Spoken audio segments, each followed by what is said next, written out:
Question number 3 के चौथे सवाल पे कहा गया है, एक नगर में टैक्सी के भाड़े में एक नियत भाड़े के अतिरिक्त चली गई दूरी पर भाड़ा सम्मिलित किया जाता है। 10 किलोमीटर दूरी के लिए भाड़ा रुपये 105 है तथा 15 किलोमीटर के लिए भाड़ा रुपये 155 है। नियत भाड़ा तथा प्रति किलोमीटर भाड़ा क्या है? एक व्यक्ति को 25 किलोमीटर यात्रा करने के लिए कितना भाड़ा देना होगा? तो सबसे पहले जो चीज़ निकालनी है हम उसको मान लेंगे। नियत भाड़ा तथा प्रति किलोमीटर का भाड़ा पहले पार्ट में पूछा गया है, तो इसको हम मान लेते हैं। माना नियत भाड़ा बराबर ₹100 तथा प्रति किलोमीटर का भाड़ा बराबर ₹Y। अब हम समझ लेते हैं नियत भाड़ा और प्रति किलोमीटर के भाड़े का कॉन्सेप्ट। माना हम कुछ देर के लिए मान लेते हैं कि नियत भाड़ा है ₹100 और प्रति किलोमीटर का भाड़ा है ₹20। प्रति किलोमीटर का भाड़ा मतलब कि 1 किलोमीटर का भाड़ा ₹20। अब अगर कोई आदमी 10 किलोमीटर जाएगा तो 10 किलोमीटर जाने का वो कितना पैसा देगा? 1 किलोमीटर का पैसा उसे पड़ रहा है ₹20, तो 10 किलोमीटर का पैसा पड़ जाएगा 10 गुणा 20। सामान्य तौर पे यही उसको टोटल पैसा पड़ता, लेकिन इस बार जो टैक्सी वाला बात कर रहा है वो कह रहा है कि प्रति किलोमीटर के हिसाब से तो मैं लूंगा ही, साथ में मैं एक नियत भाड़ा भी लूंगा जो कि आपको देना ही है, आप कितना ही किलोमीटर जाए। तो इस बार सवाल पे वो हमने ₹100 यहाँ पे माना है, तो ₹100 इसमें एक्स्ट्रा और जुड़ जाएगा, यानी कि टोटल क्वांटिटी आ जाएगी 100 धन 200 यानी कि 300। अब अगर कोई आदमी 15 किलोमीटर की यात्रा में जाएगा तो 1 किलोमीटर का अगर ₹20 दे रहा है तो 15 किलोमीटर का देगा 15 गुणा 20, और साथ में नियत भाड़ा जो कि हमने अभी ₹100 माना है वो उसने देना ही होगा। तो यहाँ पे टोटल क्वांटिटी बन जाएगी 15 गुणा 20 300 धन 100 ₹400 उसने देने होंगे। इसी एग्जाम्पल की तरह हमारे बुक के सवाल में हमें 10 किलोमीटर दूरी के लिए भाड़ा रुपये 105 दिया गया है, तो इसे हम प्रथम शर्तानुसार में लिख लेते हैं। अब हम 10 किलोमीटर का भाड़ा अपने हिसाब से निकालेंगे। यहाँ पे जो हमने एग्जाम्पल दिया था और हमारे सवाल में थोड़ा सा अंतर है। यहाँ जो हमने ₹100 माना हुआ है नियत भाड़ा, इसकी जगह हमने अपने सवाल पे ₹X माना हुआ है, और ये जो हमने प्रति किलोमीटर का भाड़ा यहाँ एग्जाम्पल में ₹20 लिया था, ये हमारे बुक के सवाल पे हमने माना है Y। तो 10 किलोमीटर दूरी का भाड़ा अगर हम इसी टाइप से निकालना चाहेंगे तो ये जो 100 आया हुआ है इसकी जगह पे हम लिखेंगे X, और ये जो 20 आया है इसकी जगह पे लिखेंगे Y। तो ये हो जाएगा X धन 10 गुणा Y बराबर के बाद का 105 ऐसा ही रहेगा। तो ये ओवरऑल हो जाएगा X धन 10Y बराबर 105।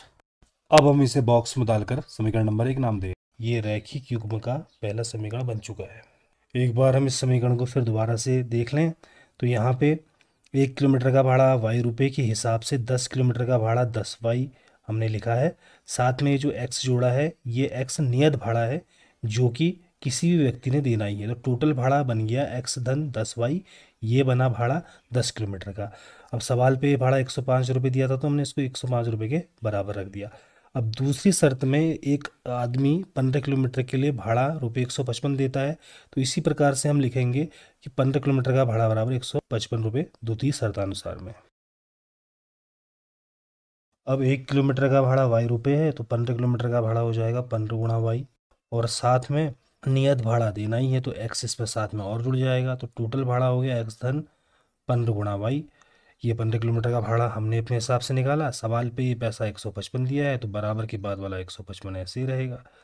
तो LHS हमारा ओवरऑल बन गया X धन 15Y बराबर के बाद वाला 155 ऐसे ही रहा। इसको हम एक बॉक्स में डाल देंगे और लिख देंगे समीकरण नंबर 2।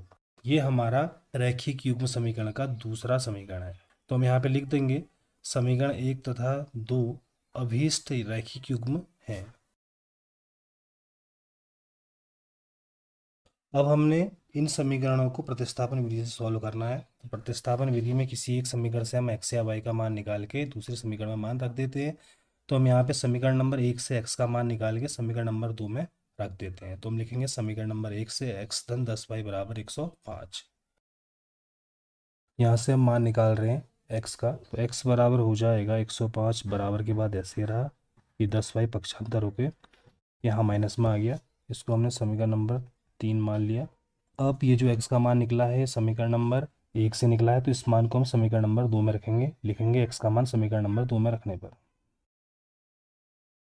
तो समीकरण नंबर 2 पे x था धन 15y भी है, तो x की जगह पे हमने लिख दिया 105 माइनस 10y कोष्टक में लिखा धन 15y बराबर के बाद 155 ऐसा ही रहा।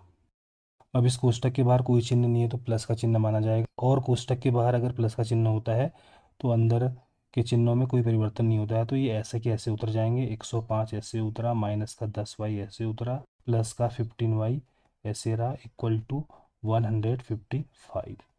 माइनस का 10y और 15y को हम आपस में जोड़ लेंगे तो ये आ जाता है प्लस का 5y बराबर के बाद 155 था, तो लगे हाथ हमने 105 को भी यहाँ पे भेज दिया है जो कि माइनस के रूप में यहाँ पे आ जाएगा। तो यहाँ से 5y की वैल्यू मिल जाएगी 50 रुपये, तो y की वैल्यू आ जाएगी 50/5, यानी कि y की वैल्यू मिल जाएगी 10। तो हमारा x और y में से एक मान यहाँ पे आ चुका है। अब हम y का मान समीकरण 1, 2 या 3 में रखेंगे तो हम x का मान भी निकाल लेंगे।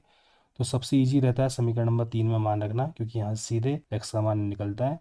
तो हम y का मान समीकरण नंबर 3 में रख रहे हैं और इसी को हम लिख देते हैं। तो यहाँ से हमें मिल जाएगा x बराबर 105 माइनस 10 इंटू वाई था, तो माइनस 10 इंटू 10 हो जाएगा। तो x की वैल्यू आ जाएगी 105 माइनस 100। तो यहाँ से हमें x की वैल्यू 5 रुपये मिल गई। इसको हमने बॉक्स में डाल दिया, ये हमारा दूसरा मान मिल चुका है।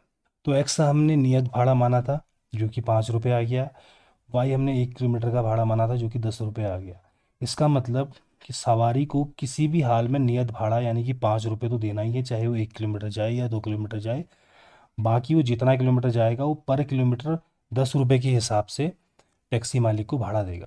इसके बाद कहा जा रहा है कि 25 किलोमीटर का भाड़ा बताओ, तो 1 किलोमीटर का भाड़ा अगर वाई रुपये है तो 25 किलोमीटर का भाड़ा हो जाएगा 25 गुणा वाई, साथ में उसमें नियत भाड़ा जुड़ना ही है, तो टोटल भाड़ा हो जाएगा एक्स धन 25y। इसको हम लिख लेंगे। अतः 25 किलोमीटर का भाड़ा बराबर 1 किलोमीटर का भाड़ा वाई है, तो 25 किलोमीटर का भाड़ा 25 गुणा वाई हो जाएगा, साथ में इसमें नियत भाड़ा जुड़ना ही है।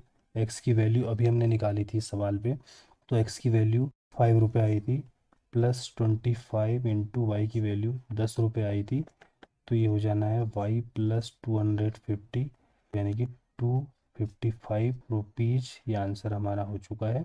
अब हम इसको लिख भी देंगे लास्ट में जो जो हमारे आंसर है। अतः नियत भाड़ा x बराबर 5 रुपये, प्रति किलोमीटर का भाड़ा y बराबर 10 रुपये, 25 किलोमीटर का कुल भाड़ा बराबर अभी हमने निकाला था 255 रुपये। ये तीनों ही हमारे आंसर हो चुके हैं।